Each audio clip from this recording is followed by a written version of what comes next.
47 ಹಾಗೂ 48ನೇ ಕವನ.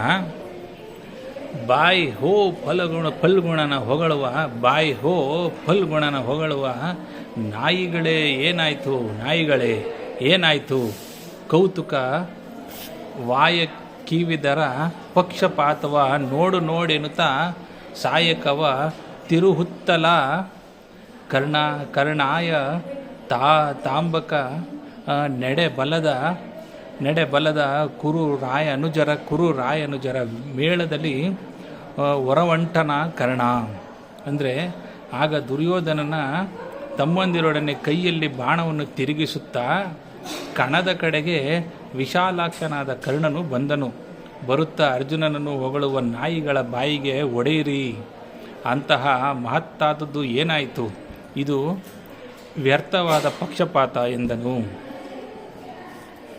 48ನೇ ಕವನ.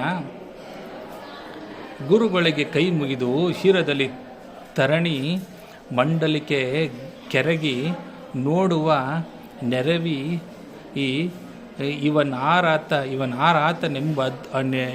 ಎಂಬುವ ಅದ್ಭುತವ ಬೀರಿ ಅರಸ ಕೇಳೈ ವಿವಿಧ ಶಾಸ್ತ್ರೋತ್ಕರದ ಶ್ರಮವನ್ನು ತೋರಿದನು.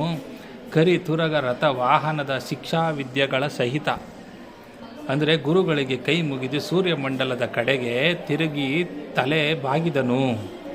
ನೋಟಕರು ಇವನಾರು ಎಂದು ವಿಸ್ಮಯದಿಂದ ನೋಡಿದರು. ಕುದುರೆ ಆನೆ ರಥಗಳ ಏರಾಟದಲ್ಲಿ ನಾನಾ ವಿಧವಾದ ಶಸ್ತ್ರ ಪ್ರಯೋಗದಲ್ಲಿ ಪರಿಣಿತಿಯನ್ನು ತೋರಿಸಿದನು. ಧನ್ಯವಾದಗಳು.